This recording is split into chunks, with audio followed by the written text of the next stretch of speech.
So you've heard all the opening statements from the panellists. I'm sure you're itching to ask your own questions, but just to kick off with, we've got a handful of questions that we'll work through on the panel.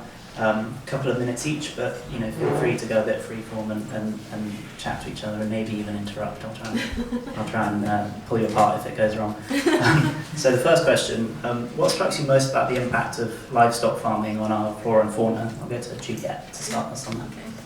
Okay. What strikes me most is the tragedy of the sheer scale and the totally needless loss of life. As we've heard from this panel today, it's a product that we don't even need, and we thrive without meat, fish and dairy. So, like Jazz said in his speech, it seems like we've got some kind of collective insanity going on where we just go along with this oppression of farmed animals. If any other species, we'd be completely outraged by it. And yet, we go along with this mantra that we need to eat animals. So it's that, and it's when I saw the footage of the rainforest burning, my background was zoology, and I'm totally aware that those species have no adaptations through evolution to being able to cope with fire. Some species in the world do. And so it's a lot of souls who are condemned to death for absolutely nothing. Those fires in the Amazon are putting pressures on species, all kinds of different primate species. And look at the Amazonian jaguar, just one species is actually being killed directly by cattle ranchers. But also the fires now are taking the food source away from that animal. So whichever species you look at, whether it's mammals, birds, amphibians, it is not good news. And let's not let Britain get away with this. If I go walking, you go in the Lake District, you go to Scotland, you go in the Welsh Hills, people say it's so beautiful. But actually, yes, the panoramas are beautiful, but haven't you noticed that there's almost no wildlife there? It's been completely decimated, and I don't think people are aware that just since 1970, we've lost about half of our wildlife species. And in the next 10 years, we're set to lose 1 in 5 of our mammals.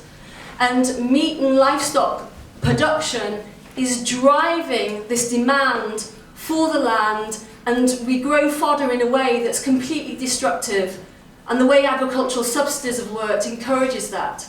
So what strikes me is it's the scale of it and the sheer total absolutely lack of any necessity for all this death and destruction. Human beings are driving this, and by God, we've got to pull together now and stop it from happening.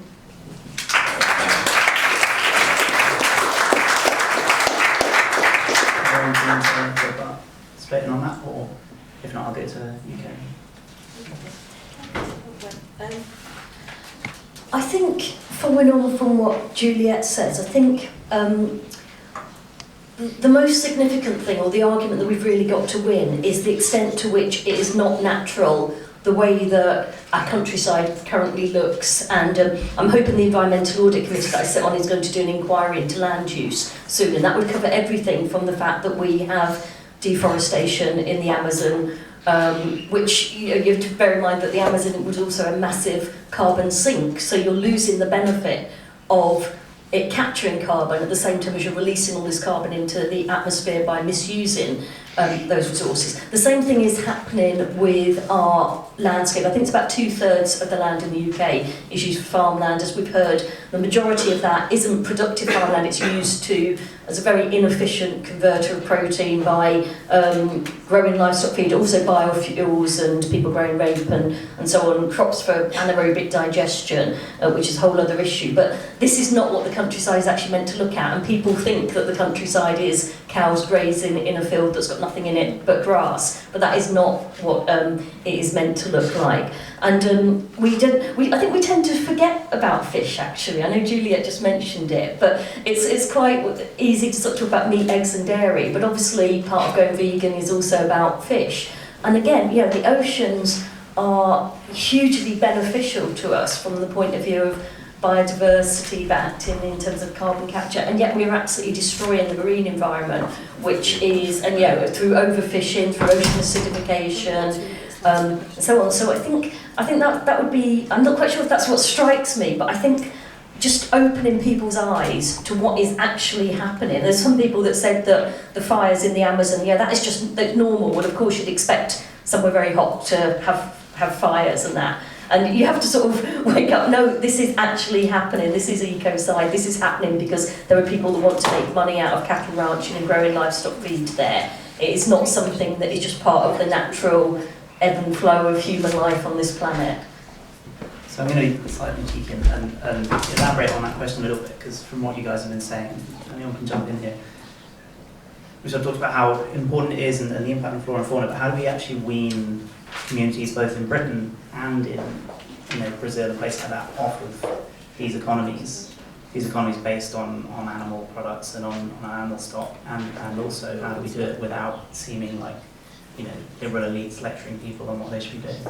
Well, I think it's starting to happen, isn't it? There's been a massive increase in the number of people that are going plant-based and realising they can do it. I think there are also a lot of companies realising there's an economic benefit to doing it as well, and it is a far more efficient use of natural resources, which would free up the land for other things. In terms of countries like Brazil, I mean, we have had that, there was an MP in Parliament the other day saying it's none of our business, a Conservative MP saying, it's up to Brazil how they choose to make money. I think we do need to look at it globally. There was Ecuador, quite a number of years ago now, tried to issue a global bond to protect Yasuni National Park, which is almost as biodiverse as the Galapagos. It's an amazing place, but they discovered oil.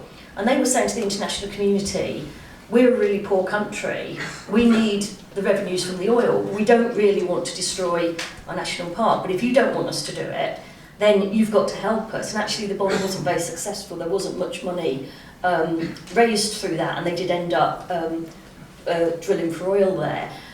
By contrast, the Seychelles, they issued a blue ocean bond. I think Leonardo DiCaprio gave them $1 million for it. But that was basically saying, we will create marine parks, we're not going to overfish, we're going to leave the fish in the sea, we're not going to deplete our natural resources. But again, it was an international effort to say, we are going to lose income by not fishing. So I think those international mechanisms at a global level are really quite important, because we can't just expect poorer countries not to use their natural resources. So it's going to go to you, Tony, because we talked about a place like Mid Wales where it's bleak and what should have been there or what would have been there 100 years ago. How do we kind of get those communities off of sheep farming and onto? It is a complex problem, and what do we do with farmers essentially? If they were steel workers or shipbuilders or miners, they were thrown a few quid and chucked out of work. Farmers have an asset, they have land. And rather than the NFU and Dairy UK holding meetings about how they can stop Viva, they should be helping their members to develop new ways of using their land. Some of it is utterly pointless. For instance, sheep farming. The profit on sheep farming is about 40 million a year. The subsidy is 40 million a year. It's an unprofitable industry.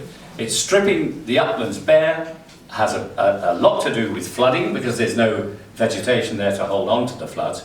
And there's just a little simple thing that could be done, which would cost the government nothing. In every hedgerow there are saplings, but they're flailed, flat, every autumn. Let the saplings grow and you would have millions of trees. You can grow things like hazelnuts on uplands, which are not very good for any other agriculture. But essentially, the bodies who represent farmers have got to start seeing the writing on the wall, because it's there in letters 10 feet tall, and working with their members to find alternatives.